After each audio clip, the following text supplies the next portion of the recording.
What's up, citizens of Gotham? My name is Graham Elwood. You are watching the Government Secrets.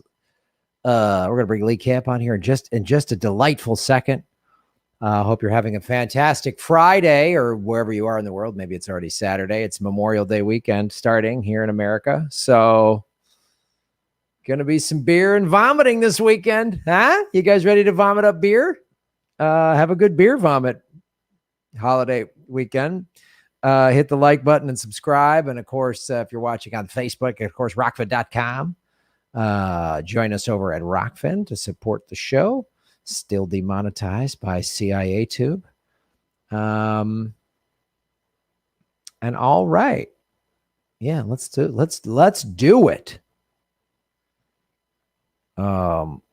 Let's bring him on the show. Ladies and gentlemen, Lee Camp to Government Secrets, episode 43. Graham, as a beer vomiting American, I take offense. For you, as a sober person, to talk down to us like that is just incredibly offensive. It's like a vegan saying meat's not good for you. Come on, you stop that. No, I'm saying, put that murder into your filthy mouths and vomit it up after a bucket of beer. That's all I'm saying. I don't know why that's taken the wrong way. Oh, okay. I misunderstood you. That's fine. That's fine.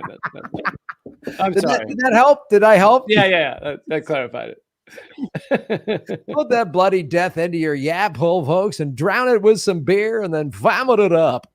It's Memorial Day weekend. Well, sometimes you like a little poison with your murder, Exactly. Who doesn't Listen, this country was founded on self-poisoning. So this country was definitely founded on murder. So we might as well be murdering ourselves. Yeah. Unless you're Native American or Black, then it's already happened. Well, we've got an exciting episode, Lee. We're going to talk about our good pal Daniel Ellsberg, and I found another operation with a title that you think is made up. But you think it's made up, it is not. So that's going to be super exciting. To find your CIA operation name, put in your porn name, then add your pet's name, and then that's your CIA operation. Pretty much. That's how we that's how we did it today. Yeah, it's I don't want to say it it's already going to be in the title, so they're going to know, I guess. That doesn't make sense hiding it. But it is Operation Aquatic Kitty. No, wait, is that right? Acoustic Kitty. Aquatic Kitty sounds even better. There's a CIA operation called Acoustic Kitty, and we're going to find out what it was. And yes, the CIA is that crazy. Aquatic Kitty is actually a bath time adult toy that I've enjoyed.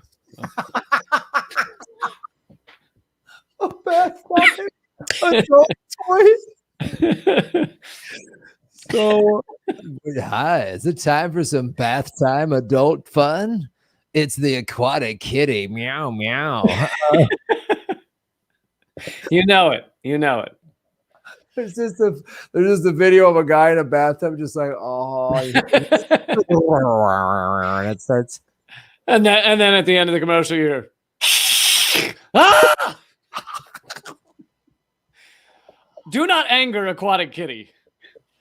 Do not talk down to Aquatic Kitty. Never look Aquatic Kitty directly in the eye. Always record Aquatic Kitty as Your Eminence, or Captain Aquatic Kitty, or Admiral Aquatic Kitty. Yeah, don't ever refer to it as the wrong rank. It's true, because it is a Navy rank. The different Aquatic Kitties. I'm hearing an echo. Are you hearing an echo? I hear it out of your end a little, but I'm not hearing it over here. Yeah. All right, it's gone. Because every once in a while I get a weird echo that just hops up there for no reason. That is what Are you broadcasting from a canyon? by chance? You're absolutely correct. I am in a canyon. Okay. And I am anytime you get a little weird echo, you don't know what it is. And sound engineers will just call that an acoustic kitty. And that's just another acoustic kitty. That's like, what does that mean? It's just a little acoustic meow meow, little meow meow meow acoustic style. So we'll get that ironed out, just like a gremlin. How's your week been going, buddy? Not bad. Taking a bit of a break here. I'm going on a bit of a trip to a top secret location next week, so I won't be so I won't have to kill myself live streaming every day for roughly a week, and we'll see how that goes.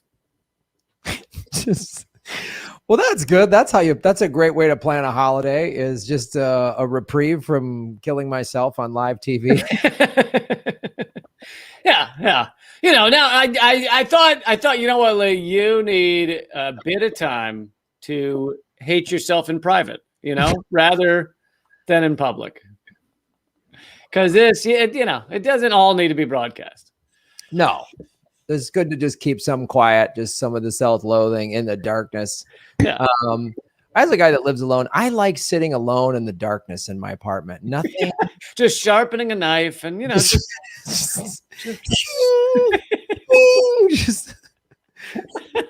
that's what I like doing. Just Robert De Niro Taxi Driver style, not just crazy.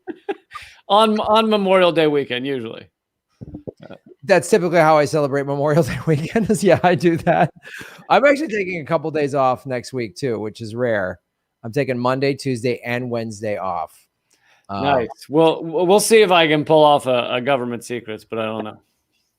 We can just say we're going to be back in 2 weeks if we want. I thought the end of that sentence might be like, no one gives a shit. We don't need to do this shit. Why don't we just just fuck this shit? There's no point. We're all going to die someday, Lee. So we do one, we do two. It doesn't matter. Let's just take a day off. You're like, I don't even have the mics plugged in, honestly. So we don't need to really do this. I'm not even recording. Yeah. I don't even think anyone's watching right now. It's a private Zoom call right now. I just FaceTimed you just to pretend we're doing a show, just so we feel like we're still in show business. I knew you were checking to see if the episodes were uploaded to Spotify and stuff. But so I uploaded something every week, but it's just me humming. It's not. There's no episode. It's just me humming occasionally and then going ah. It's just the audio of me watching baseball. Just silence, and then that was a good pitch, and sure enough, I've been right. Lee has never asked why that was the episode. It's the Apathy Brothers with Lee Camp and Graham Elwood. All right, dude. What do you think? Do we get into the Ellsberg first? You want to? Well, yeah. Well, we can do that, but right before we do that, we've got yet another update. Government secrets update from last week's episode. And this seems to be happening every week, and I don't know if it's just because, the world is tumbling down an avalanche of fucking awfulness to its doom, and so each week we just notice more of it. But it does seem like there's always an update to the previous week. Yes. So last week we talked about the DOD and the CIA getting script approval, helping with so many movies, etc. And it really is kind of mind-blowing how many movies they're involved in. Most blockbusters they're involved in. And then the following day or something, it was revealed that Amazon, and we've talked about Amazon before, billions of dollars now in CIA contracts. They are the oligarchy, and they are tied in with our military-industrial complex in many ways. Amazon is, actually you can, I suppose I could share this. Yeah, let's put up the graphics.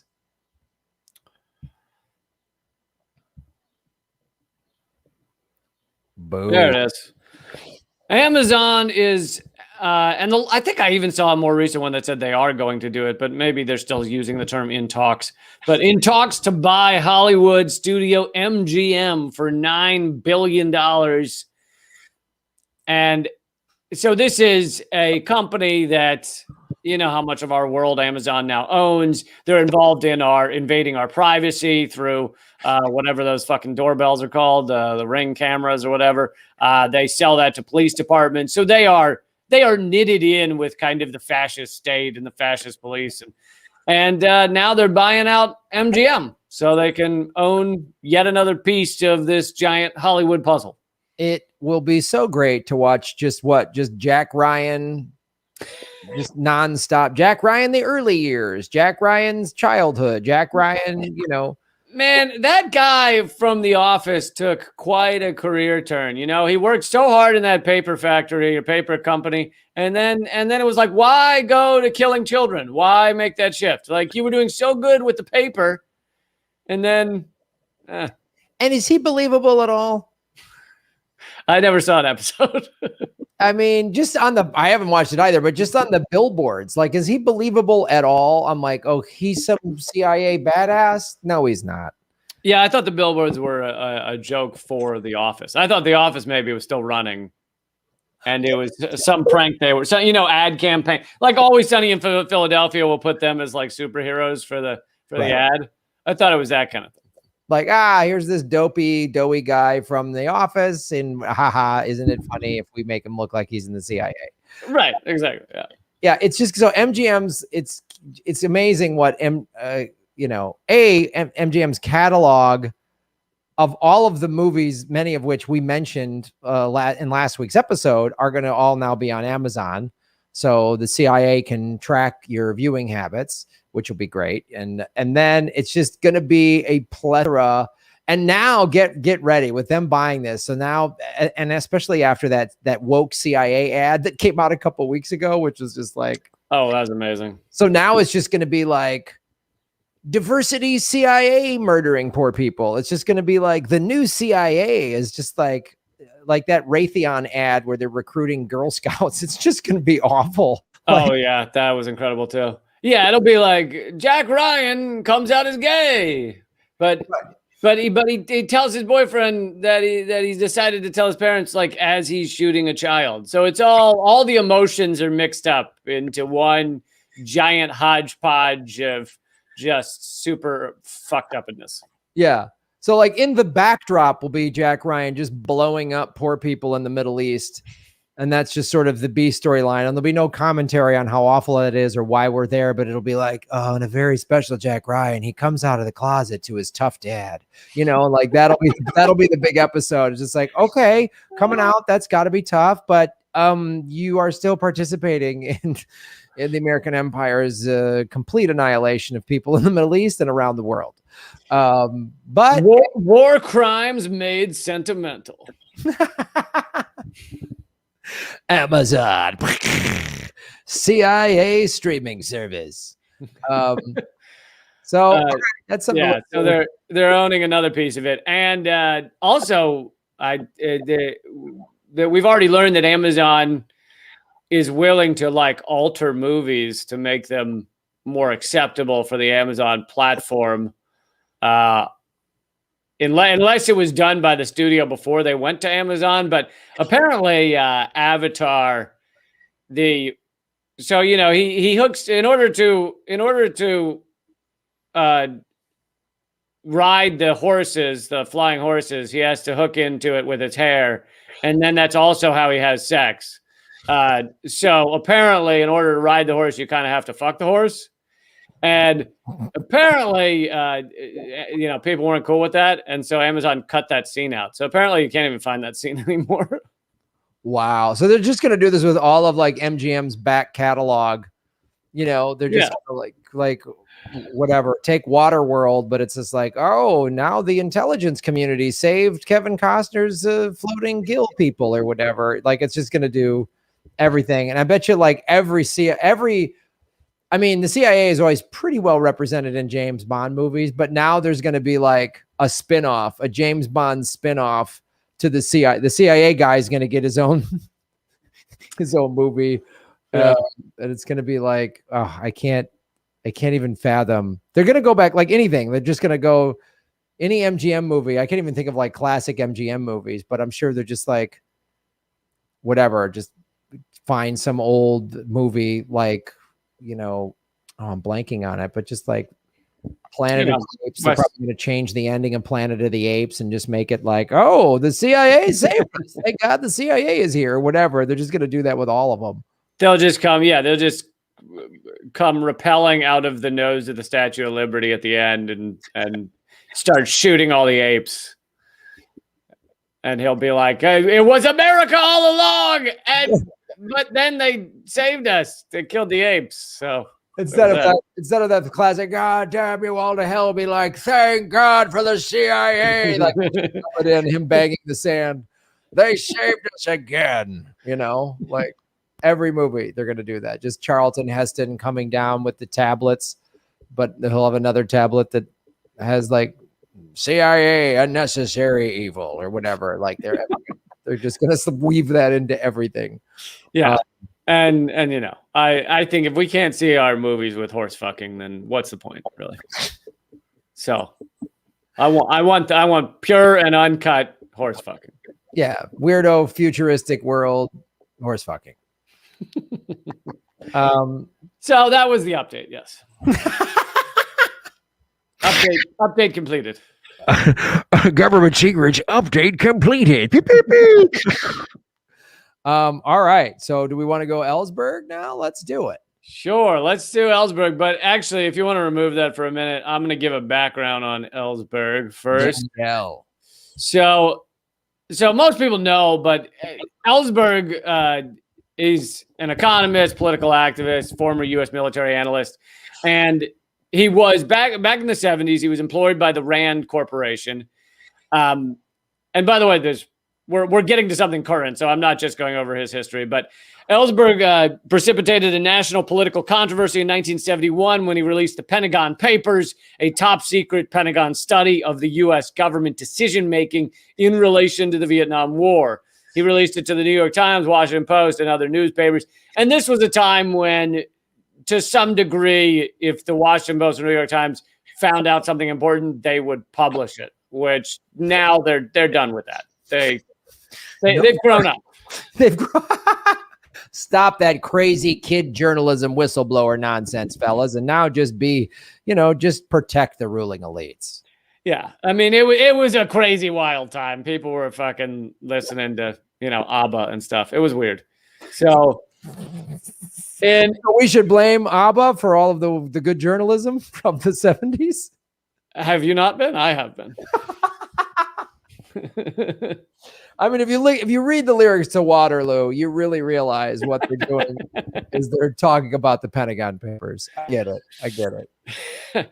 On January 3rd, 1973, Ellsberg was charged under the Espionage Act of 1917, which is the same thing they used to go after Snowden and everything, and Assange. But it was incredibly rarely used. In fact, Obama used it 7 times, and that was more than like all of the presidents combined, I think, or something. Anyway, along with other charges of theft and conspiracy, carrying a total maximum sentence of 115 years they were coming after Ellsberg for. Because of government misconduct and illegal evidence gathering, the judge dismissed all charges against Ellsberg on May 11th, 1973. And now, this is kind of universally heralded as the way to actually be a good whistleblower. Like, this was something fucking important.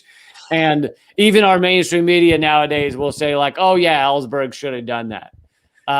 So even as they're like attacking Edward Snowden and Assange and everything, they do hold up Ellsberg as having done the right thing. It's just like it's so bold. And they talk about, it's like in the past, wow, this is amazing. We needed more Daniel Ellsbergs. What about Edward Snowden? Oh, don't talk about that hippie or whatever. Like I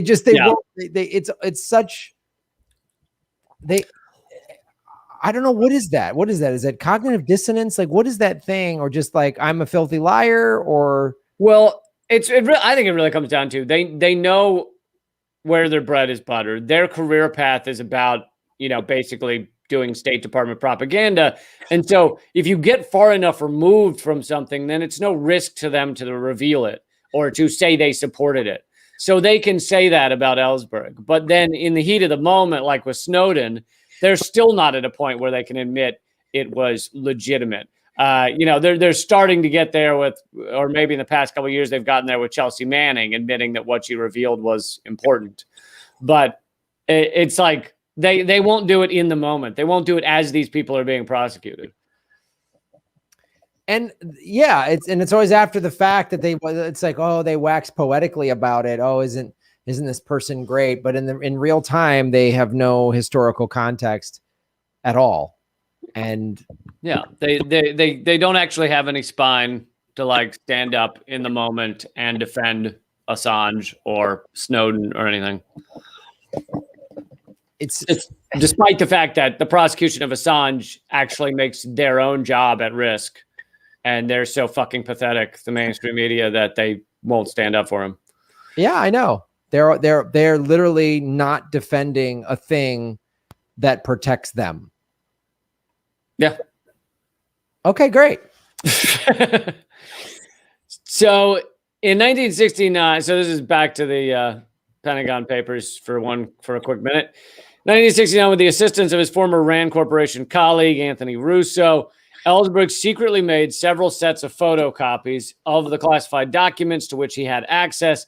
These later became known as the Pentagon Papers. They revealed that early on, the government had knowledge that the war, as then resourced, could most likely not be won, the Vietnam War.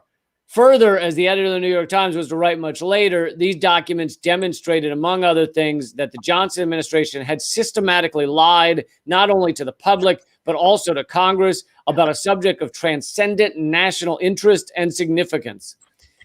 And the other reason this is kind of mind-blowing, and this, diverges from Ellsberg for a minute, but the Afghanistan papers came out, a year ago or a little over a year ago, revealing basically all the same stuff about Afghanistan, that we have been systematically lied to, that internally in the Obama administration, even in the Bush administration, in the Trump administration, there was no real understanding of what we were doing in Afghanistan or how to get out or what the goal was.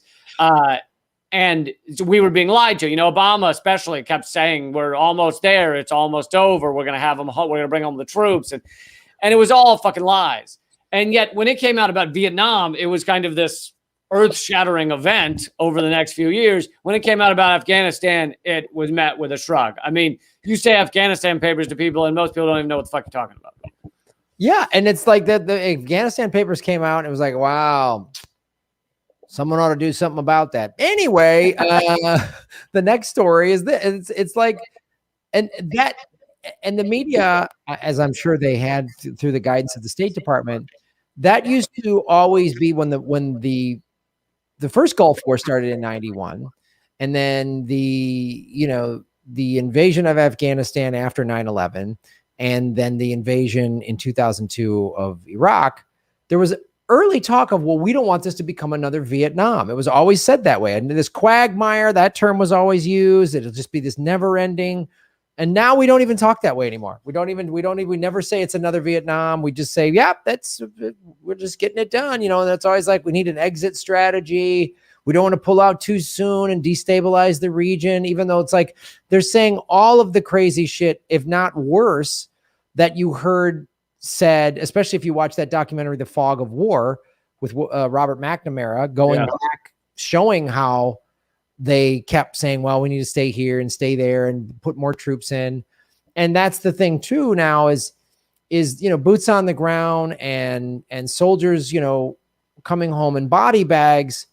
They saw through the Vietnam War and back when the media was still kind of doing its job, that obviously gets Americans to go, we don't like that anymore. So that's why we don't hear a lot of what's going on over there. That's why for every one military person, we'll probably have 20 to 50 contractors who don't have rules of engagement. And that's why they can just sort of make this sound like we're just like police departments now. There isn't a war. There's just like, well, we always have to have soldiers there.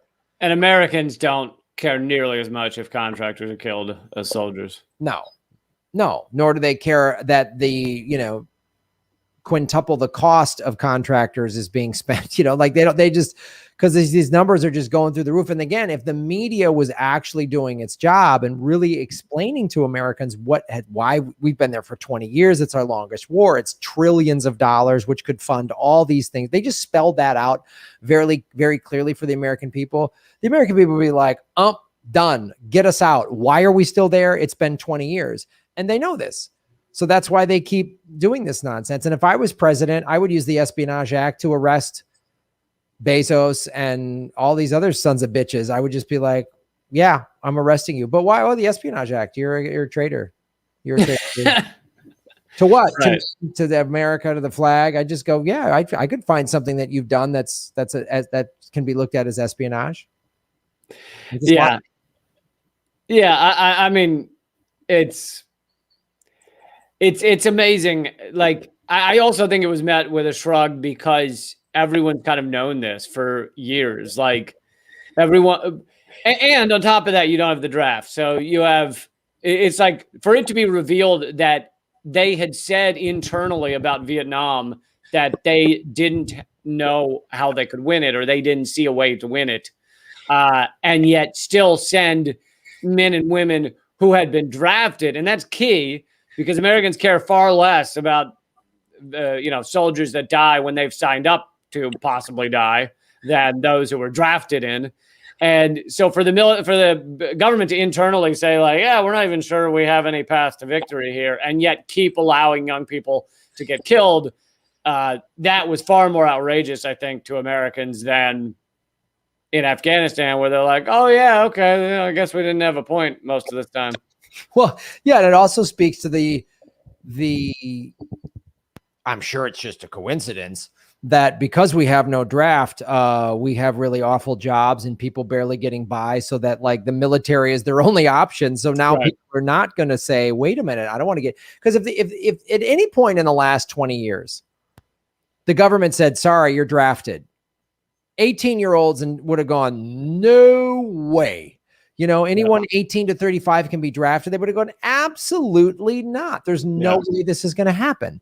And especially now with the Gen Z is pretty, by and large, a very politically active generation. They would be like, no way. So they really learned how to do it. Take out the draft and just make it seem like this never ending police state. Just like it's a bad neighborhood, so we just need to send more cops in there. Like, that's the same mentality we use with our police. So Americans will just kind of go, what do you get? Middle East is just, I don't know it's just a nutbag job over there. We gotta have somebody there. We can't have no one. So the Americans have bought this propaganda. Well, now it's an economic draft. It's you join the military because you can't afford college, or you can't afford healthcare or something. And then if you join the military, you get the promise of socialism. You get socialized medicine, socialized college. It's exciting. It's very exciting. When I was there doing tours as a comedian, especially in like 2007, 2008, and 2011, I met these people in their late 20s who were on their second or third deployments. And I'm like, why'd you come back for more? And they're like, one guy said, I'm not going to lie, I did it for the money. They got a $20,000 re-enlistment bonus. Where are they going to get that big chunk of change? And a lot of them joined because they lived in some town, like you say, there was an economic. And yet we scream about prostitutes selling their bodies for money. Yeah, I know. And it's like, if we started a draft, but only for the ruling elites, like everyone in the Senate and Congress and the cabinet and the White House and every defense contractor, if all their kids had to enroll as not officers, but had to enlist in the infantry, I think war would end real quick. Yeah. Quick. No, it's true. They even in Vietnam, I think the rich had a variety of ways to either get out of it or get a higher position, so they didn't have to be on the front lines. But there was a college deferment in Vietnam. Yeah, in college deferment. Yeah, all those things. Trump claimed he had bone spurs. He got his quack doctor to draw that up. Ted Nugent apparently covered himself in piss and shit when he went into the military office with his guns. What a real Yeah. tough guy. Yeah, what a tough guy. So, all right, if you want to pull this slide up, so now we get back to modern day. This is last week.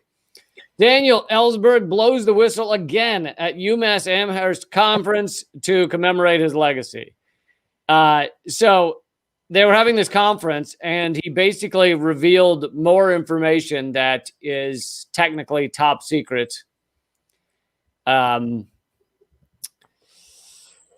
Let's see. Oh, that was the Afghanistan papers. Okay. We're getting ahead of ourselves. But so here's from the article. Daniel Ellsberg blows the whistle again. The 90-year-old Pentagon Papers leaker details top secret plans in 1958 to destroy Taiwan and warns that similar discussions are going on in the Pentagon today. Daniel Ellsberg, he was at an online conference April 30th to May 1st.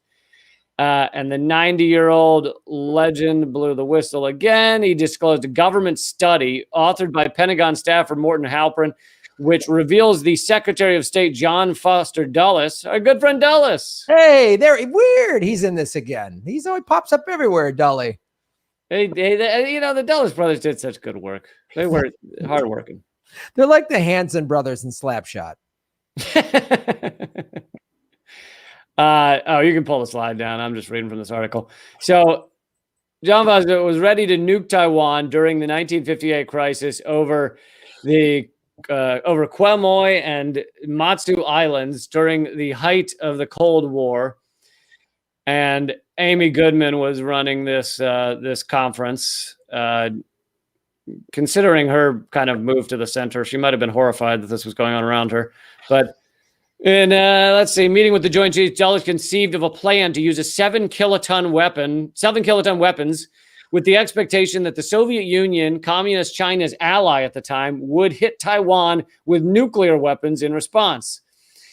Dulles, Ellsberg said, was willing to destroy Taiwan to save it, since the entire U.S. world position depended on it, adding that the history of 1958 deserves to be read, but that 1/3 of Halperin's study, which Ellsberg has in his safe, remains classified. Ellsberg stated further that what I've just said subjects me to the same charges as Julian Assange and Chelsea Manning, whose material was only secret. This that I'm revealing is top secret. And then he said, so basically they could prosecute him the same way they've gone after Chelsea Manning. He then said, if they want to bring that up, I will be happy to discuss it in front of the Supreme Court. And if I lose and the First Amendment loses, then my old retirement plan of being in prison will come into effect. The old prison retirement plan. Well, you get 3 square meals and healthcare, so it is one option for Americans to consider. Scrappy healthcare. It is probably not the best. Probably the tools for surgery amount to like a crowbar and a wood bevel. A crowbar and a wood bevel, and I'm sure just like I'd probably just put leeches on you and see if you float and stuff like that too, which is really it's cutting edge medical technology here in the greatest country that's ever lived. Wow. I can't even, I do like Ellsberg's resolute cynicism of he's just like, yeah, my retirement plan of prison. I'm 93. What are you going to do? What are you going to do to me? Seriously, but and how insane is it? They were coming up with plans to nuke Taiwan, and then Ellsberg says that these same discussions are being had today. Again, it's literally, I don't know. Do you know Edgar Casey? No. He's like a kind of a famous clairvoyant, I guess you'd call him. And he has this book, Many Mansions. You know, I felt that when you asked me, but I wasn't sure. I felt something. Like I felt, you said, do you know him? And I felt like a little twinge in my balls. Is that clairvoyance or? That's usually where clairvoyance comes. It Yeah, okay. comes in right in your downtown area. You get a little tickle. That's when you know. That's when you know you're tuning into the. Because I only feel it when you say his name or I use the aquatic kitty. Those are the only times that Well, the aquatic kitty actually helps you with being clairvoyant. I don't know if that's part of its selling point, Lee.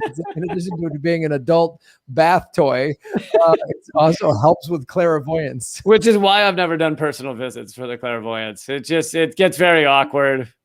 Hold on, I gotta plug this in. You know, you could do any product you were selling and just say, and it also helps with clairvoyance. And who's going to question you? Who could refute that? Like, I mean, that's how I bought my vacuum. I'll tell you that. Government Secrets helps you be clairvoyant. That's how I bought my vacuum. That's how I ended up with 3 Flobies. So yeah.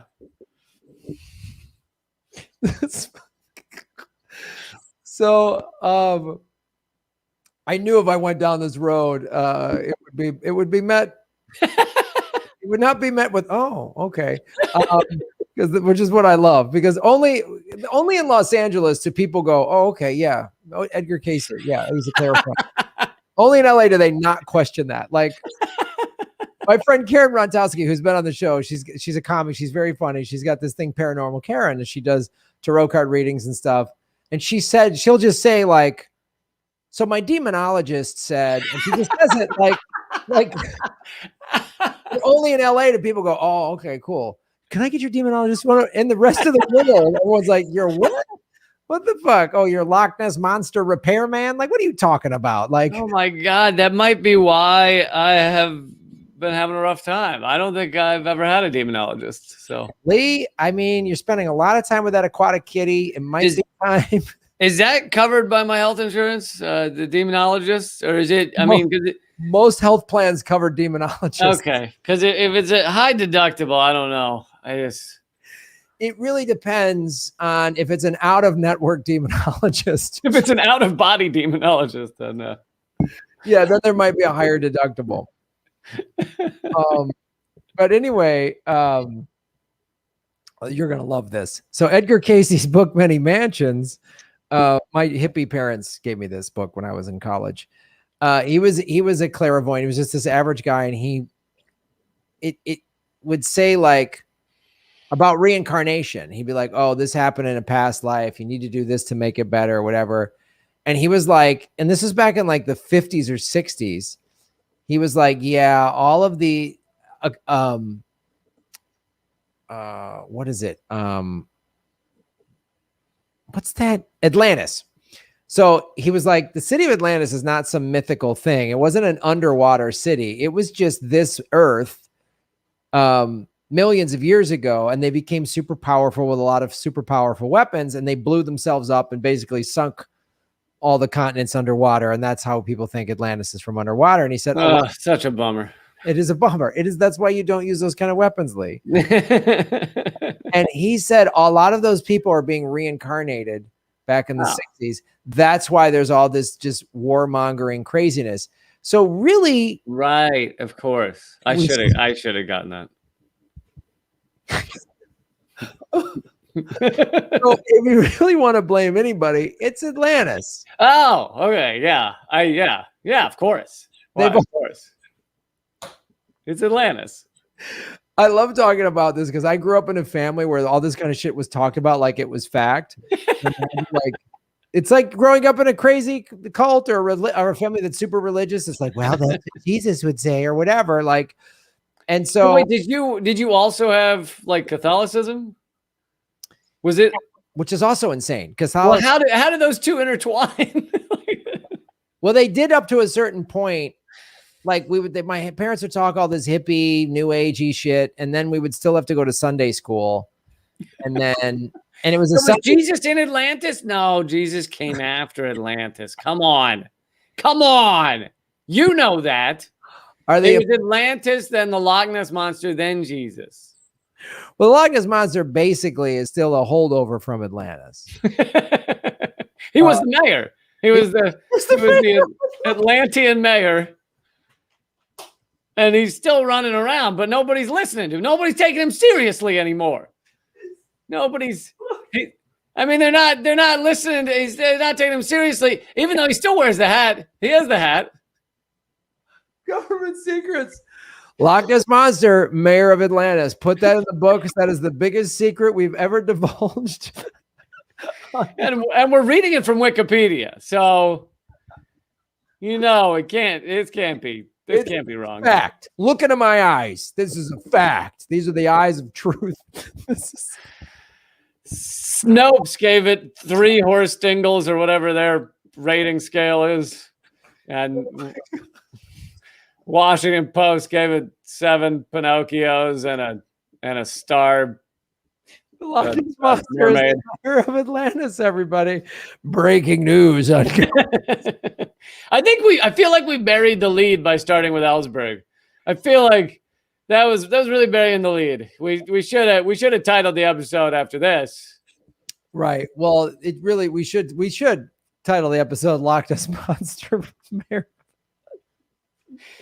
Dude, if we titled it Loch Ness Monster and Atlantis, then I think it'd be the most listened to episode we've had yet. Yeah, we might want to think about that. It will get our views. That is the most clickbaity thing we could ever put in there. Oh my God, that was right up there with unsweetened cashew milk.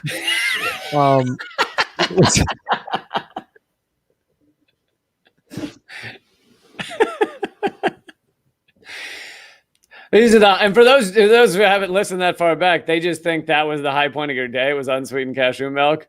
And you're saying this was up there with that. This is up there. Unsweetened cashew milk was the top of my day. And now Loch Ness Monster is the mayor of Atlantis. I'm not sure how we got off on this track, but I was making a very legitimate claim that here's the thing. Listen, even if reincarnation were really a thing, how would this dipshit know who's what? Why? Like, let's throw everything out the window and say yes, reincarnation absolutely happening. Well, what gave you the fucking power to know who was who? Oh yeah. Oh, I can see it. You were fucking Cleopatra's wet nurse. I can see it.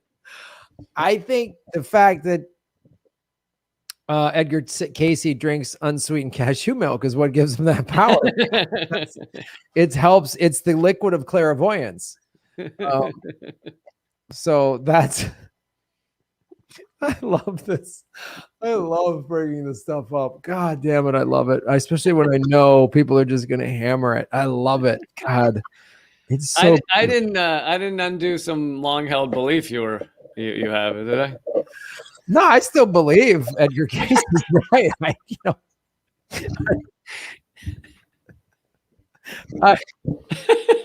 I believe, yeah, it's great. It's one of those things. When as I got older, I was like, oh, maybe my family's just insane.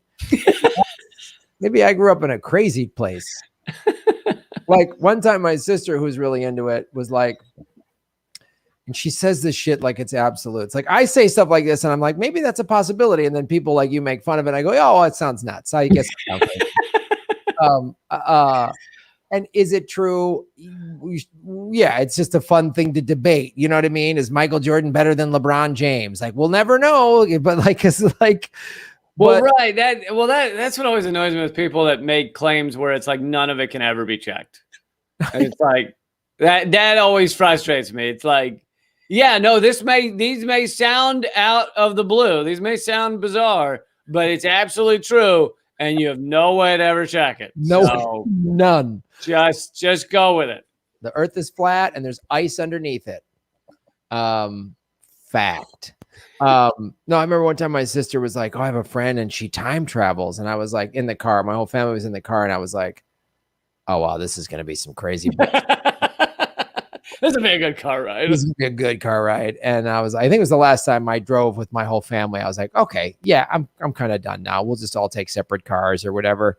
And she goes, now people have said like, hey, were you in this other city? You know, I saw you. And she goes, no, I wasn't. And I was like, and I stopped and I was like, that's the evidence? Is just that? Like, oh, well, there's no way that could just be somebody walking through Atlanta going, oh my God, is that Lee Camp? Oh no, it's the guy that looks like Lee Camp. It must be that Lee Camp can fucking teleport. That's what it means. I was like, oh my God. I feel like I would have spun around and been like, that's not time travel, that's location travel. That's even if you did time travel, that didn't put you somewhere else. Oh God. My problem with time travel is that let's say you do zap back 100 years. The earth has rotated, so you're not gonna land in the same spot. Good. You'd be like in the middle of the ocean or something. It's like that is the one thing that caught them up. Everything else was working fine.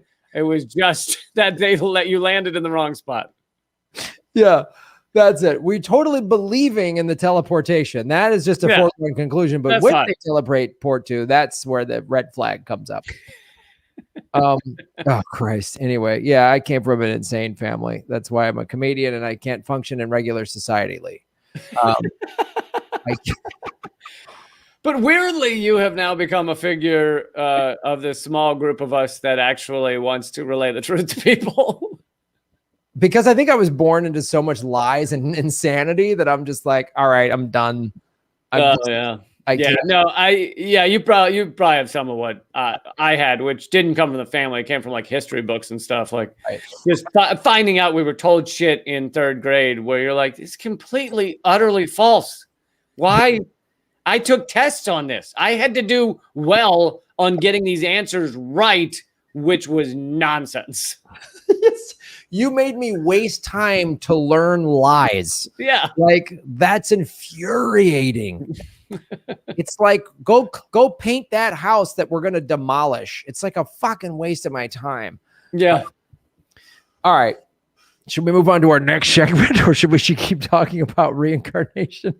Listen, we are stuck with Atlantis from here on out. It's our 3-episode special on Atlantis.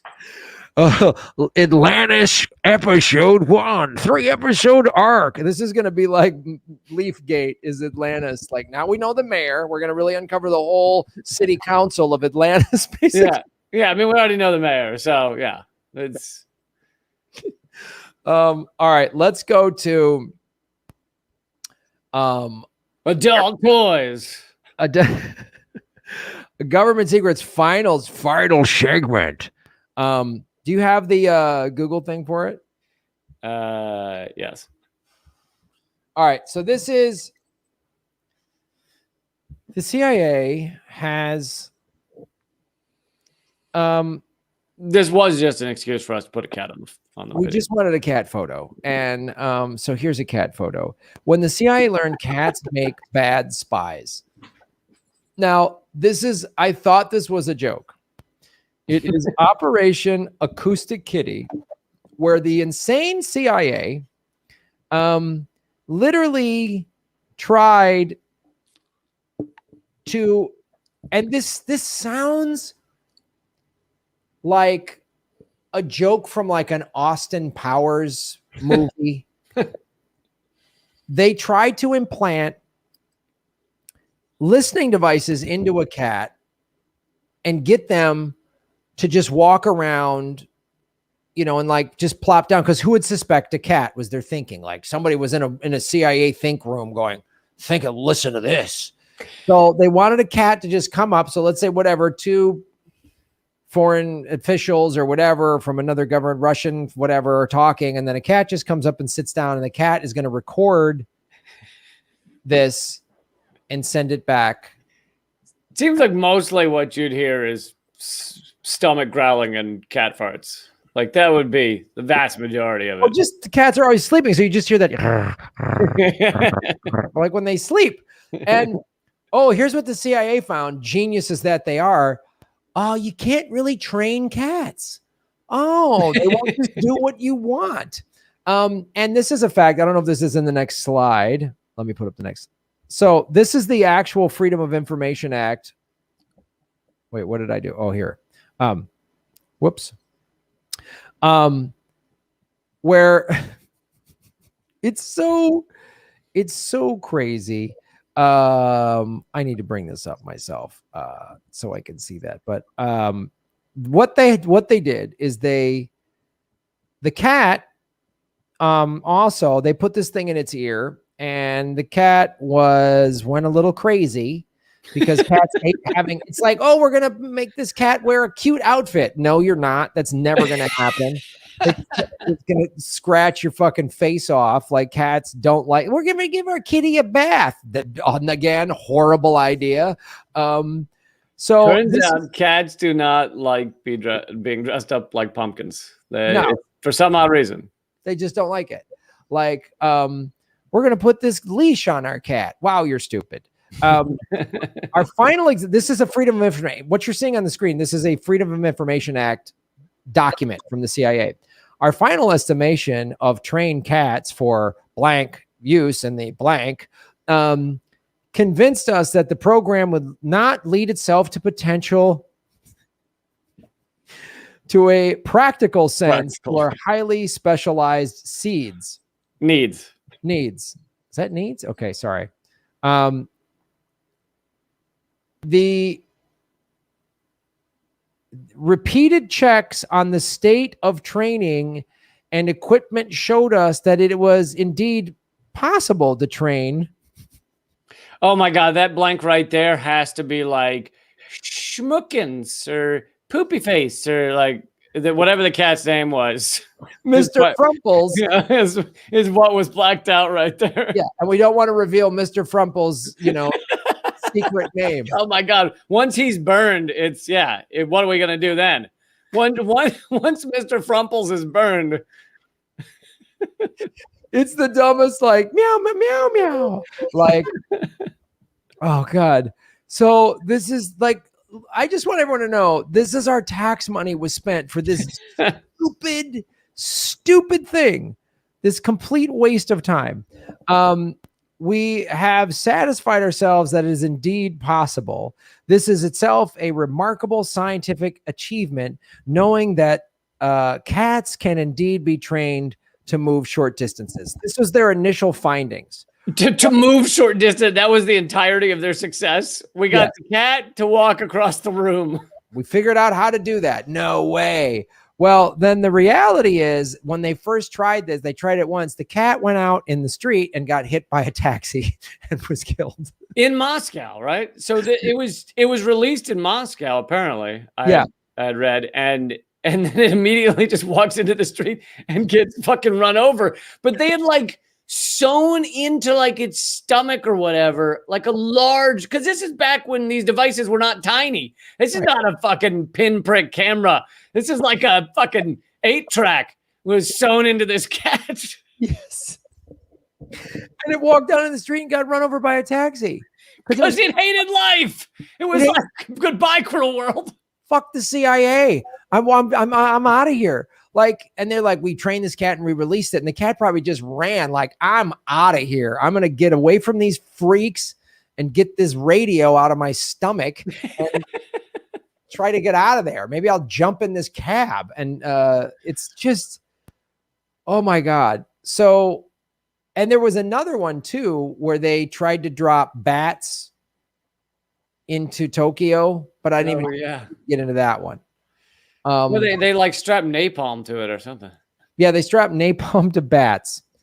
I can't even the insanity of this. Like every time I think we've found the most ridiculous operation the CIA's done. Oh no, wait, Lee, there's always another one. There's Operation Acoustic Kitty. Somebody wrote that up. They field tested it. They spent money on it. People with supposedly advanced degrees working at the CIA, like, honey, what are you working on? Important stuff for the United States government. What? You guys are idiots. Like, yeah. And For some odd reason, Truman wrote an op-ed for the Washington Post saying the CIA had gotten out of control. I don't know why he thought that. I don't know what it was that tipped him off. Maybe it was when he saw them sticking a recording device up a cat's ass. Maybe that was the moment. And then all this research went out the window when the cat got run over in Moscow. Great. Like, this is what happens when you give any group of people, an organization, just blank check, do whatever you want, get as weird as you want to. It's like when a director like has a really good first movie and then it makes a crazy amount of movie and the studios go, do whatever you want. And then their next couple movies are just make no sense. Like M. Night Shyamalan had that movie with that woman in the pool in the condo. Like, what are you doing? You had a couple of hits. Like, this movie is stupid. They just like, you get as, you know what? You need limits. You need parameters. People need like, whoa. Like, everybody needs that. Like, you definitely need limits when it comes to just come up with devices to fuck up other countries' lives. Just whatever you got, just throw it out there. No idea is a bad idea. All right, we're doing improv here, folks. Yes, and you say recording device up a cat's ass. I say small television up a baboon's ass. We just keep topping ourselves. Listening devices and cats. I say let's drop napalm bats, and we'll just keep doing this. It's like you need people to go, what are you doing? You know what I mean? Like me going, maybe the Atlantis. And you're like, no, Graham, that's insane. Like someone needed to tell my sister, oh, that's crazy. That's like, you have a crazy person's thought in time travel. That's insane. That sounds and like apparently she only uses it to go to Cleveland. That's it. She has the power of time travel. She just kind of goes and checks out some souvenir shops in Cleveland. That's it. There's this vinyl record store outside of Pittsburgh I really wanted to check out. Really, you can go anywhere. And that's and your sister was like, oh, you ever thought of killing Hitler as a baby? No, I just gonna get these vinyls. I want to go to the first ever Whole Foods in Austin, Texas. Oh, really? You don't want to go to the grassy knoll and maybe stop that.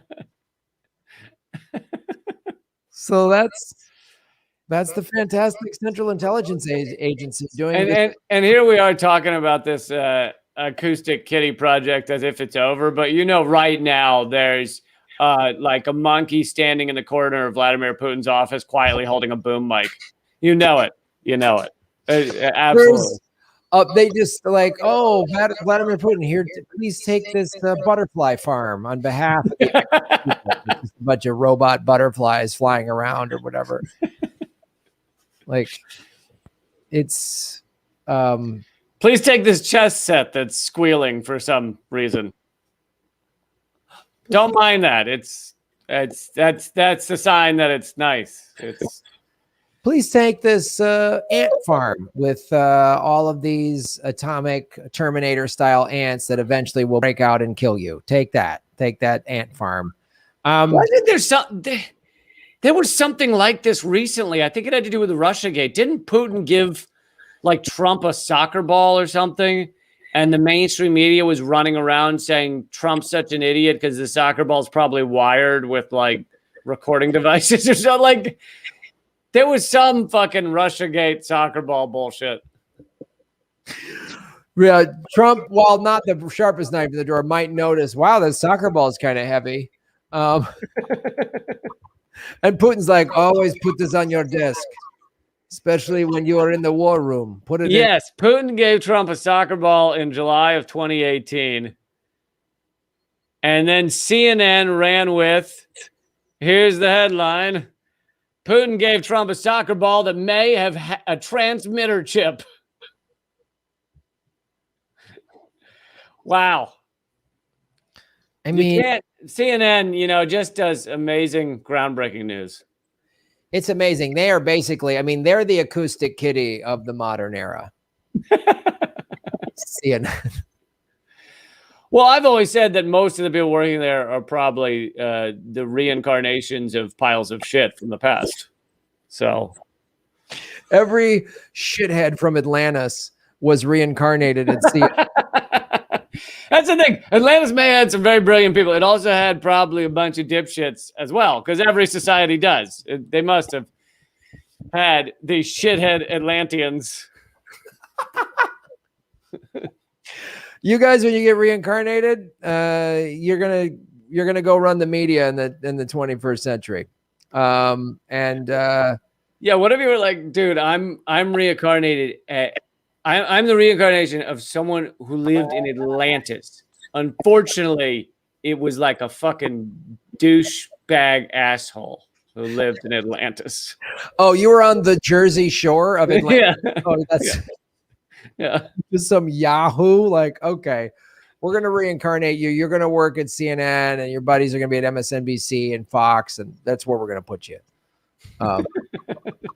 Which is great. And they're going to be like, hey man, I was cousins with the mayor, which is the Loch Ness Monster we learned today. So we've learned a lot. This is our most, the series is educational because we go into history and education. So it's really, I feel like this show's doing people a service. Absolutely. I mean, especially when it comes to adult toy genres, bathtub adult toy genres. By the way, if you get electrocuted by Aquatic Kitty, that's fine. That's par for the course, and it might add a little added thrill. That's kind of why you're buying it. You kind of hope it kind of gives you a little big bang in the tub. You know what I mean? Shakes you up a little bit. Yeah. In fact, this episode was brought to you by Aquatic Kitty. Fine adult. Do not go for our competitor, Aquatic Pussy. That one sucks. It sucks. This is the one you need, okay? That one, actually, I heard that one has STDs when you buy it. It already has them. It literally sucks. Like it sucks on your dick. It hurts. It's not fun. So, this was a fantastic episode, Lee. This was really best yet. Title in it, Mayor of Atlantis found.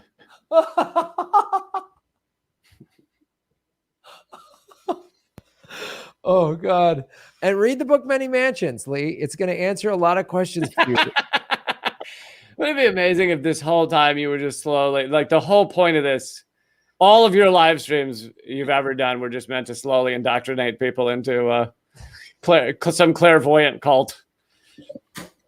This is the longest con ever. Yeah, longest con ever. I've done like several thousand videos over the last 4.5 years just to get people to believe that the Loch Ness Monster is the mayor of Atlantis. That's devotion, man. That's devotion. Well, I hope we've changed some lives. I hope we've made people's lives better today by the information we've given out here. I think we did. Well, yeah. So everybody, if you want to check out my shit, there's a new Redacted tonight, and it's at leecamp.com. We'll put it up there, or portable.tv. And all my shit's at leecamp.com. I have two other podcasts, Common Censored and Moment of Clarity. So check them out. And if you are in Oahu this Memorial Day weekend, Sunday, May 30th at the Blue Note in beautiful Waikiki, 6:30 Sunday show. Tickets are at grahamelwood.com. And if you're vacationing, check it out. There's not a lot of hula shows. They've all been sort of still shut down because of COVID. So tickets are going fast. Buy your tickets now if you are in Oahu. Go to grahamelwood.com. And of course, you can watch my show, Political Vigilante, and the Anything Can Happen game show that Lee and Eleanor have been on. Eleanor was just on the show yesterday. So those clips, if you didn't watch it, those are dropping in the next couple of days. And and then if you're listening to Government Secrets, wherever you're consuming Government Secrets, if you're listening to it, iTunes, give it a 5-star review and share it and do all that. All those analytic stuff helps this show. So, and remember, the mayor of Atlantis is the Loch Ness Monster. That's a fact. And there's fact. Boom. Fact. Breaking news. So that's our show. All right, buddy. We'll enjoy a week off. So I guess we'll come back in 2 weeks. Are we just going to say it? Yeah, let's just say it. We'll be back in 2 weeks. We're taking all the next week off. because I get my demonologist. I gotta get in touch with that guy and figure it out. Cool. Yeah, I want to meet him one day. I hear that guy can fucking party. Oh, dude, he's nuts. He's out of his mind. I mean, he is like, he's the unofficial mayor of Atlantis, if you know what I mean. You know what I mean? He knocks it out. That's the problem is my demonologist is also my drug dealer. So it's a bit of a conflict of interest. I feel like he's like, yeah, well, Lee, I sense a lot of trouble, the things you got to get control of. Also, meth is half off this week if you want any. You got a lot of demons chasing you right now, and there's nothing like a bag of blow to help get the demons out of there, friend. So outstanding, dude. We'll have a great week, and we'll see you in 2 weeks. Thanks, man. See you soon. All right, buddy. Later. That was Government Secrets, ladies and gentlemen, with Lee Camp and the mayor of Atlantis, the Loch Ness Monster. That was fun. Hit the like button, everybody. We have over 300 people watching, 213 likes. Let's get the likes up there. Come on, get the likes up there. I'm going to go read. I do have a segment that we're going to do because I'm stockpiling segments. So the stuff is still dropping next week. I'm going to take Monday, Tuesday, and Wednesday off. I'm just going to surf like a mofo. MHC, Shave Your Knuckles for Justice. Thank you for supporting us at rockfin.com/Graham Elwood. For this weekend, it seems like San Jose, California has a moderate heat wave to look forward to, but don't worry, the Democrats will reverse climate change any day now. Incrementally. They're going to incrementally reverse climate change. Just trust. Don't worry. Someone's asking. So there's no super chat on YouTube. That's been shut down by YouTube because they don't want me to make money, and it's a form of censorship. So you got to go to Rockfin where there's a tip feature, and that's what I just read, MHC. So you can tip the show, which you're supporting the show, and then I'll read your question. In the meantime, how about a little green tea?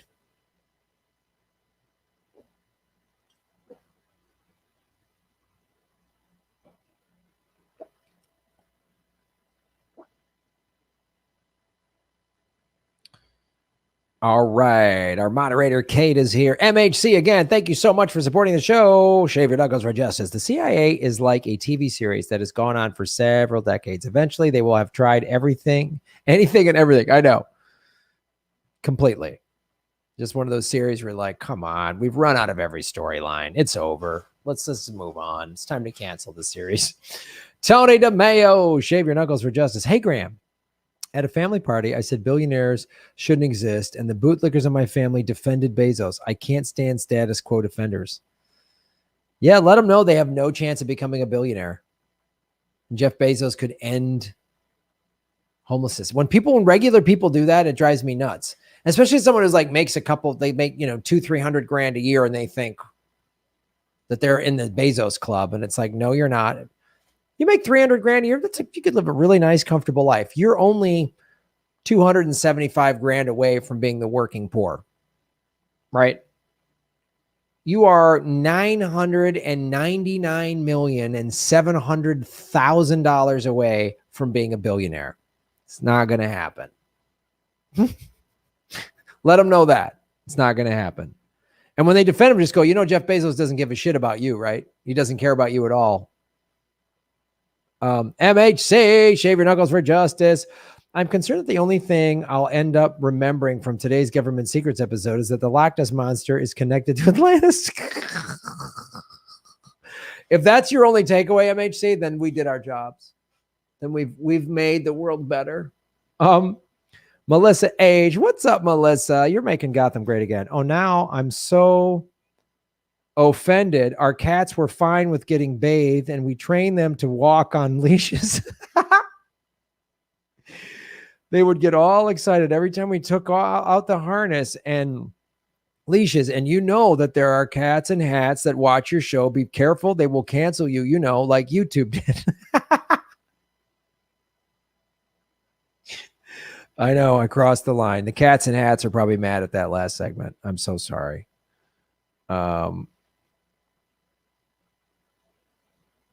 Russia has weaponized the mayor of Atlantis. Ooh, check your Venmo. I will do that. Another way to support the show, ladies and gentlemen, is go to Venmo. Go to Venmo.com. But Venmo at Graham-Elwood.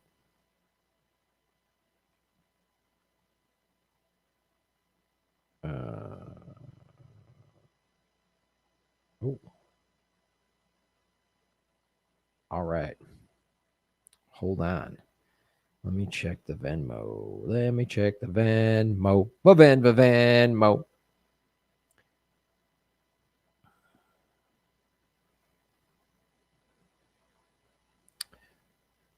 Truth to tweet. Thank you for supporting our show. Shave your knuckles for justice.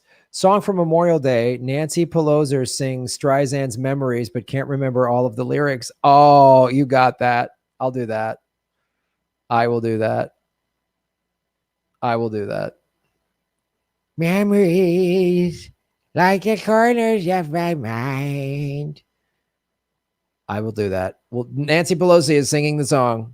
Done. Done deal. Done deal. A done deal. Aha! Gina G. Shave your knuckles for justice. What's up, Gina? Thanks for watching the show. Fuck Elon. Have fun in Hawaii. Thank you so much. Yeah, taking next week off because I'm in Hawaii after my show and I'm going to surf beautiful blue waters of Hawaii.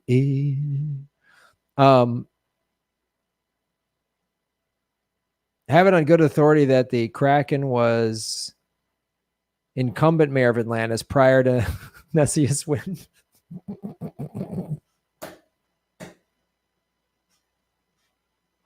Oh, I don't know. I think I heard that election was rigged. That's all. I'm just, I don't know. I don't want to get into a whole thing.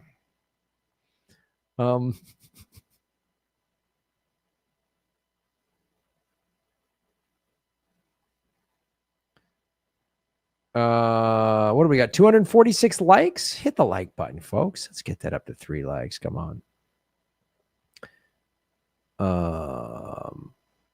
The Hill ended. Crystal and Sager's The Rising host jobs. Ryan Griff is taking Crystal's place. Yeah, that's crazy, man. That's crazy. That was a good show. I can't imagine why they. I mean, there's no way the show wasn't doing well, like clicks and view wise. I find it hard to believe. Somebody's asked, am I going to be able to record some of my gigs in Hawaii? I'm talking to the Blue Note if that's possible. If I can, I will, and I will put them up on Rockfin and Patreon.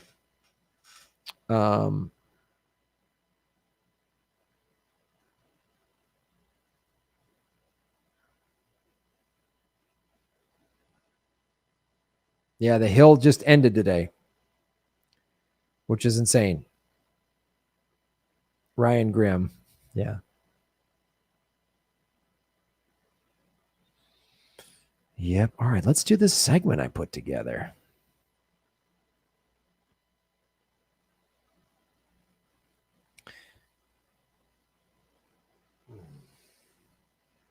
Next week, so I'm going to be off Monday, Tuesday, Wednesday, but I got video clips dropping if you've missed. And if you are a premium member on Patreon or Rockfin, you can watch all the back catalog of everything.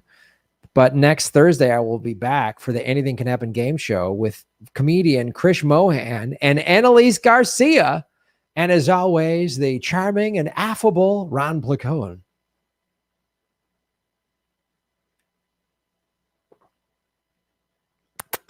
I am in the process of finding an editor to cut together a really good sizzle reel, and which is a term in showbiz when you want to pitch a TV series. So I'm going to pitch the Anything Can Happen game show.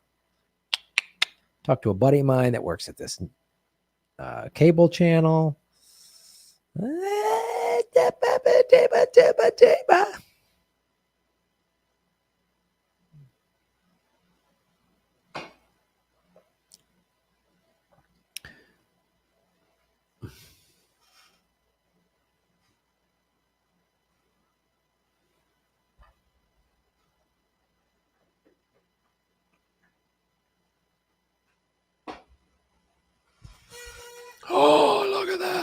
Look at that. Look at that.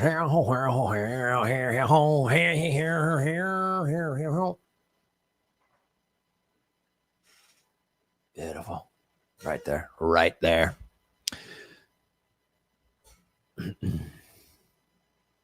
Hello, everybody. My name is Graham Elwood, and you are watching the Political Vigilante. Uprising is the truth from the sordid streets of Gotham. I am coming to you somewhere in the outskirts of Gotham City beneath Wayne Manor. Well, we've heard about this. We've been covering the Epstein story for, 2 years now. And this just came out, right? Judge approves deal for Epstein guards to avoid jail time. Now, okay, this is relevant to the story, but I'm going to show you in a sec why. Again, this story is going to have more deliberate nothing in it to distract us. What do I say about that? What have I said from day one, right? When they first arrested him, I said, oh boy, I said, he's either going to get some little slap on the wrist sweetheart deal like he got in 2009 in Florida from William Acosta, who gave him a sweetheart deal, who was then put in Trump's cabinet.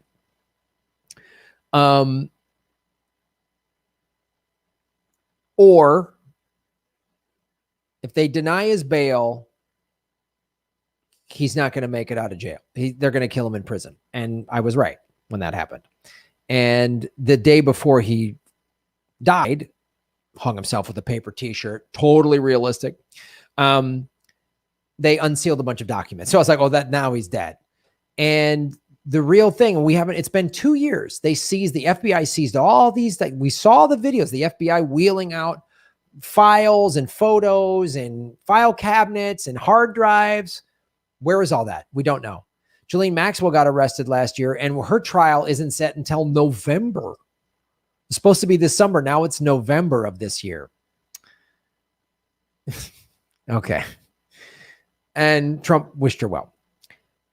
So one of the things I said is and if he dies in prison, they'll try to put it on I said they're going to use the Gilligan excuse, old TV series Gilligan's Island, where he was always fumbling like, whoops, boink, how did this happen? And that's what we have with these two guards. With the videotape footage, we can't find the video of his cell. We don't know what happened to it. And these two guards, and I'm not putting it on these guards. I mean, the fact that there's all these powerful people involved who have committed atrocious crimes of raping and selling children. And there's all this hard evidence. So these two guards, when they arrest, these are the only people that have been arrested. This was prior to the arresting of Ghislaine Maxwell. So now Maxwell's been arrested, but we haven't really seen her in custody. I think that she's in custody, but we haven't seen any mugshots. It's always like a sketch drawing of a Zoom thing. Why can't we see that? Why is she so hidden? So these two guards were like online shopping or whatever, and maybe they probably weren't giving a shit.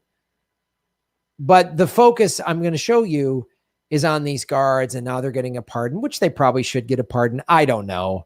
But it's a distraction from real evil people like Les Wexner. I've talked about him a lot, but we're going to go a little deeper today about why he's so clearly tied to Epstein and is the head of the snake, as Maria Farmer said. Maria Farmer is a Epstein victim who has come forward. She did a lengthy interview with Whitney Webb last year.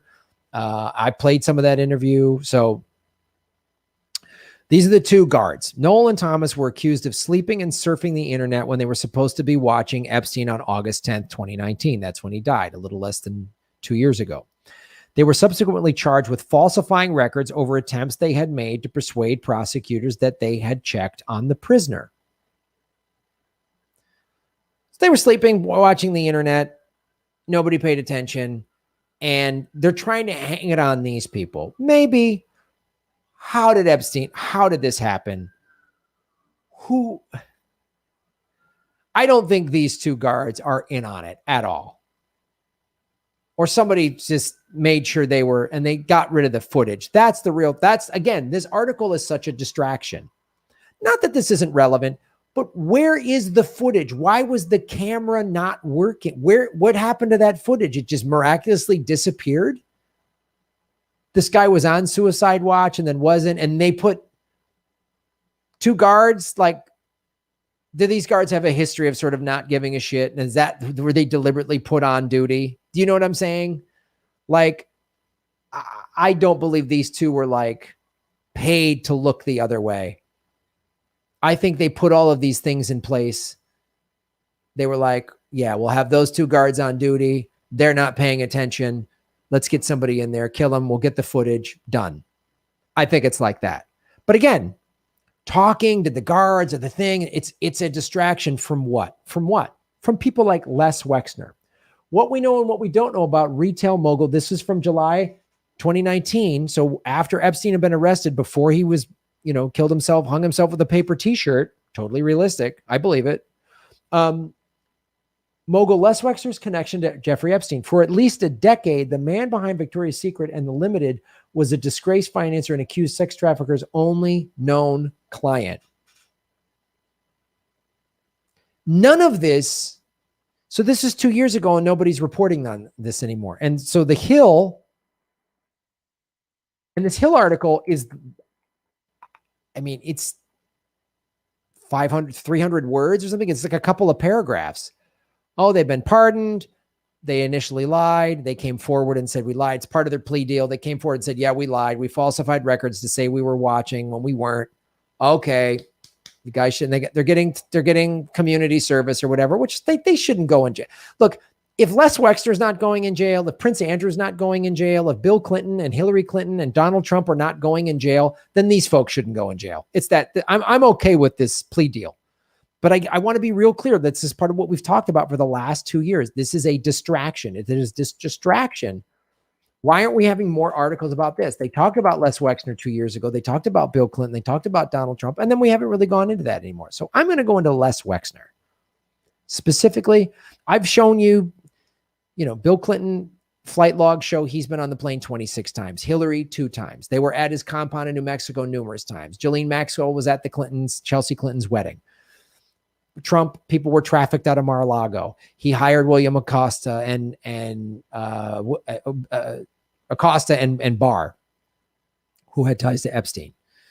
Good friends with Ghislaine Maxwell and Epstein for years. There's no way Trump at least didn't know. Is Trump a pedophile? I don't know, but at least he knew. And this QAnon bullshit that he's going to arrest him, he didn't. He had 4 years. He could have, and he didn't. It's bullshit. And then he said, I'm going to wish you well to Ghislaine Maxwell. Ties to Prince Andrew, who we know is a filthy pedophile Epstein pal. So let's talk about Les Wexner, though, who is a billionaire mogul who created Victoria's Secret. Wexner is a founder, chair, and CEO of L Brands, the Ohio-based conglomerate that owns Victoria's Secret, Pink, and Bath and Body Works. He's worth $4.8 billion, according to Forbes. And for at least a decade, he was Epstein's only publicly known client. So here's what we know. Through Maria Farmer, she was trafficked to Wexner, said he was a monster. He's the head of the North American snake. Those are her words. There's no investigation into that. When she came forward in the late 90s, she said she was treated worse by the FBI than she was by Wexner and Epstein and Ghislaine Maxwell. So why isn't this being talked about by the media?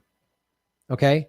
But then let's talk about this. The only client is very significant because I've talked about this a lot. How did Epstein get his wealth? He had this fake hedge fund with one client, Les Wexner. He has no publicly traded anything. There's no documentation to show that he had a legitimate hedge fund. No investments, no nothing. Just one client, Les Wexner. We've had Whitney Webb on this show to talk about how people were flown into Ohio.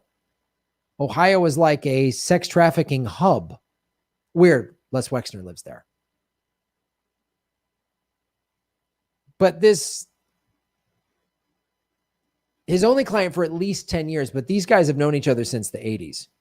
In May 1997, Jeffrey Epstein posed as a talent scout for Victoria's Secret, the multi-billion-dollar lingerie giant owned by Les Wexner's L Brands, in order to lure model named Alicia Arden to his hotel room. This is also significant because we know just in general with trafficking that the modeling world Trump owned a modeling agency.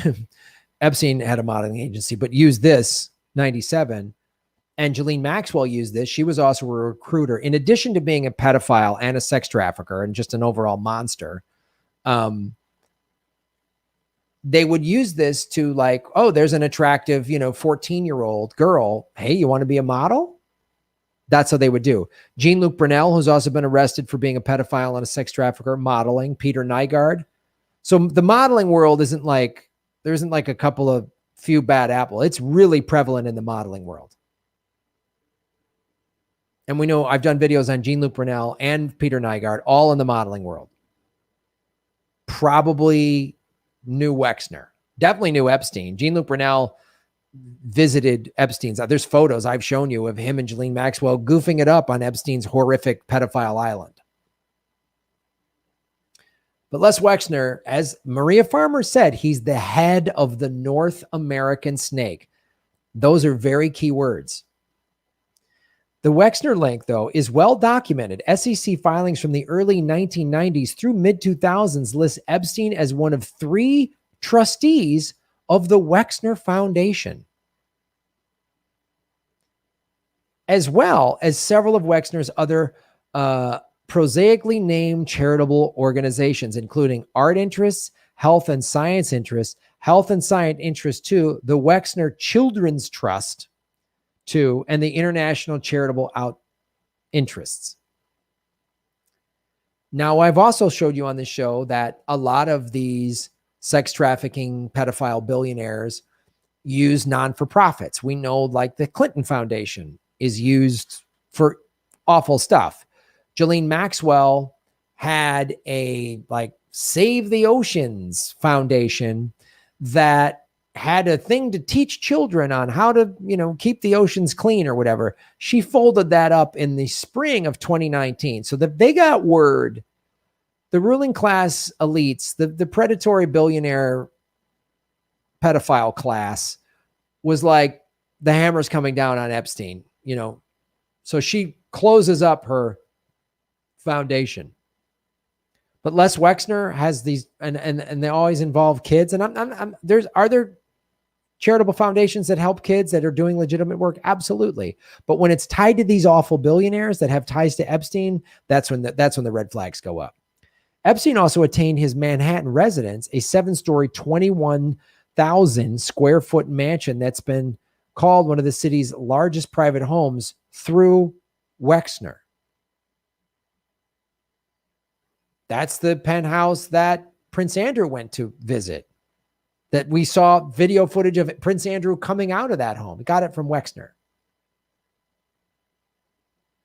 See, these awful billionaires just do whatever they want. That's why no one's being prosecuted. And this story that I found about Wexner is from 2 years ago. There's no current stuff talking about him. So that's why we get a story about the guards and then this and then that. And, Ghislaine Maxwell says she's not being treated fairly in prison. Okay, fine. But we're not talking about all of these powerful people. And the reason Maxwell hasn't been killed in prison is she has got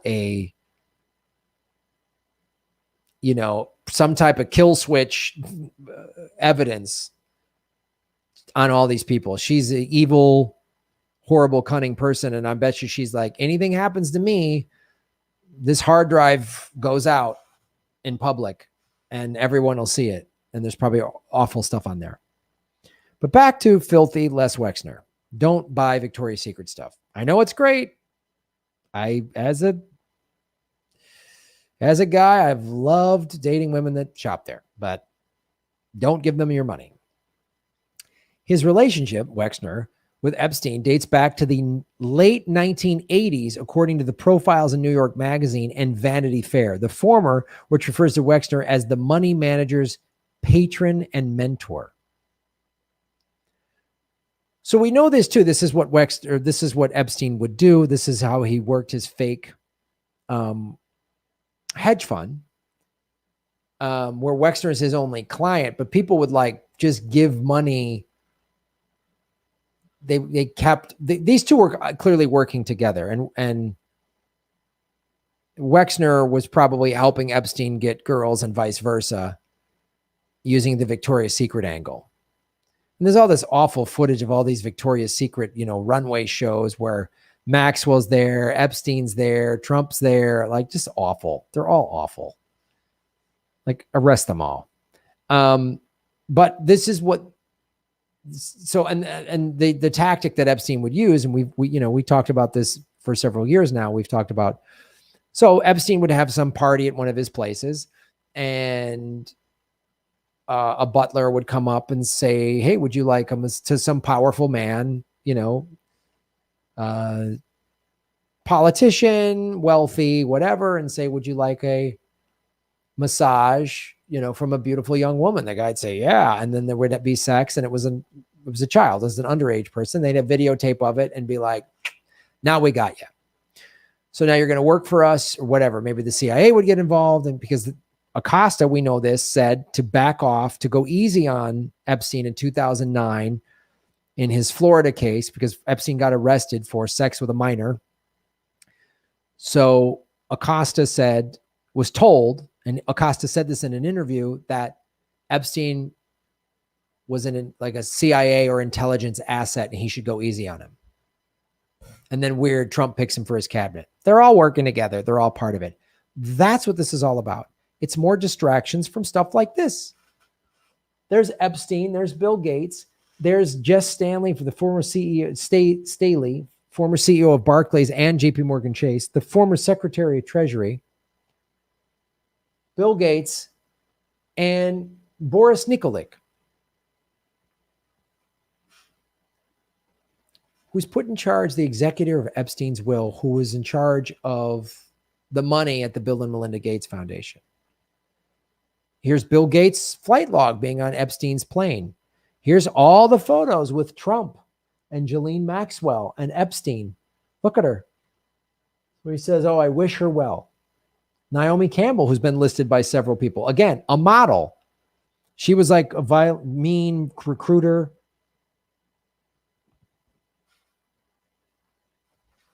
Why aren't we talking about Trump? Why aren't we talking about Les Wexner? Why aren't we talking about Bill Gates? Why aren't we talking about Prince Andrew and Ghislaine Maxwell right there?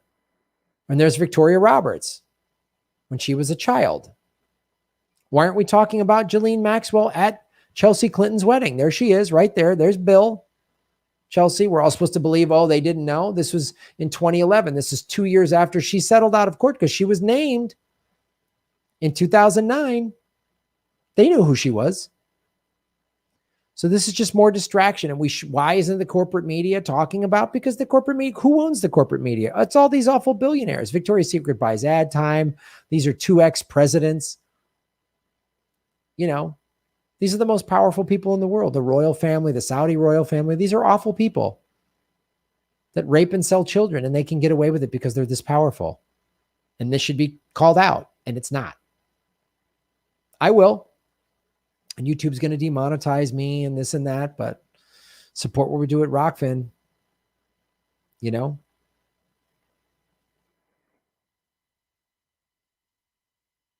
guys keep supporting me. I'll keep bringing you the truth. We've been demonetized. We're in our February, March, April. We're on our 4th month of being demonetized. Got a copyright strike against me. I did it talking about Bill Gates not wanting to release the patent for the COVID vaccine and his ties to Epstein. That video, they just pulled it. Got a copyright strike from a video I put up a year ago. What's going on? So we got a Patreon page. Go to rockfin.com/Graham Elwood to support us. It's blockchain, it's cryptocurrency. Also, May 30th, Sunday, I have a show. If you're on the island of Oahu in Hawaii, I'm doing the Blue Note in Waikiki. May 30th, one show, 6:30 p.m. Tickets are going fast because there's limited seating because of COVID. But it's a first headlining show. It's a blast. If you're on vacation in Hawaii, check it out. Go to grahamelwood.com for tickets. And Ron Placone and I are going to be announcing more tour dates for September and October. But check that out. Thanks for supporting the show, everybody. Shave your knuckles for justice. Ba-boom.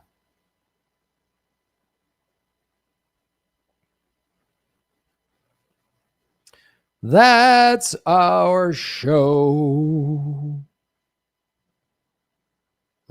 if there's any tips over on the Rockfin. Sager seems to have quit at the same time. Yeah, I don't know what's going on. Rockfin that is now available on the Android app.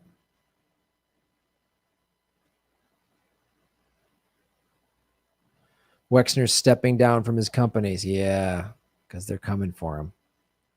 Because they're coming for him. 303 likes. We did it. All right, we're going to sing Memories.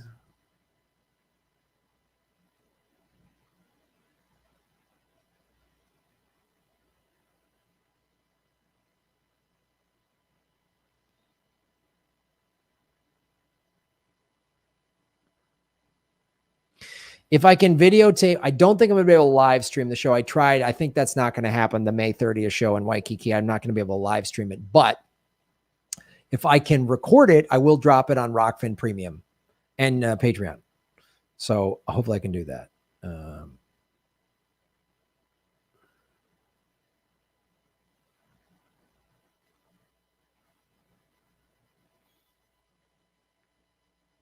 We're going to do Memories.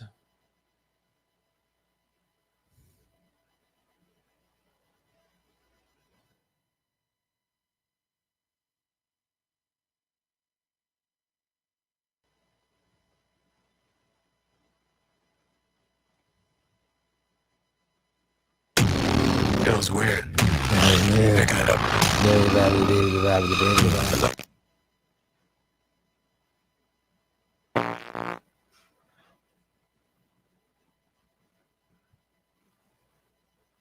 And then we got to get this. We simply...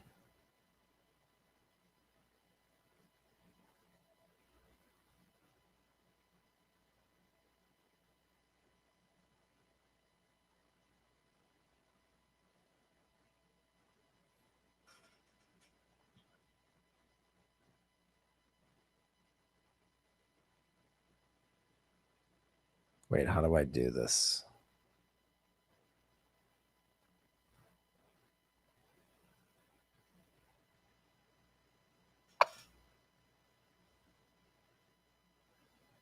How do I do this?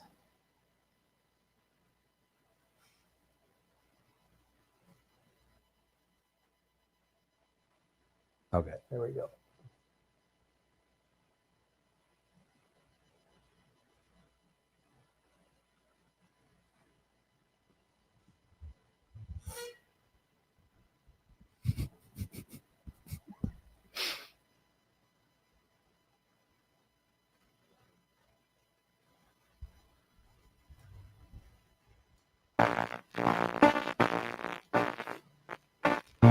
Midnight, not a sound from the pavement. Has the moon lost her memory? Smiling alone in the lamplight. In the lamplight, the withered leaves collect at my feet. Because the Democratic Party's a big tent. And the wind begins to blow.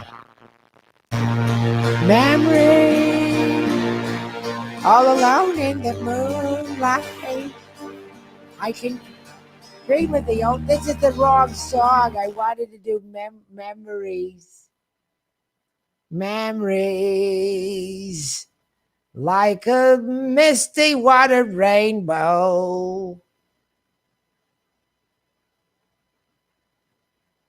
Memories.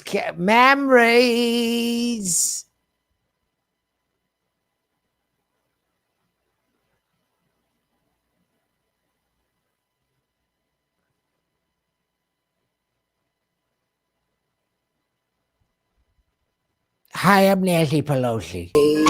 Pressed between the pages of my mind. Memories. Sweetened through the ages, just like wine. Memories like when Chuck Schumer and I took a knee for George Floyd. Of holding hands in red bouquets and twilights trimmed in purple haze and laughing eyes in simple ways and all the money I've taken to get rid. Sweet lobby money, memories.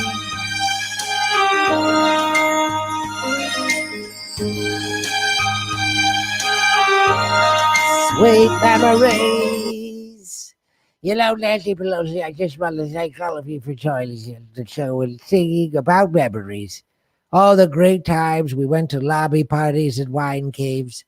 And I just want to thank you all for supporting the Democratic Party, giving people coupons for ice cream, and making sure real change happens today. Thank you. I'm Nancy Pelosi. Well, thank you, Speaker Pelosi, for coming on our show today. We very much appreciate it, and singing two different versions of Memories. Neither one, I think, was the one that was requested. I don't know why that was hard to figure out. Speaker Pelosi.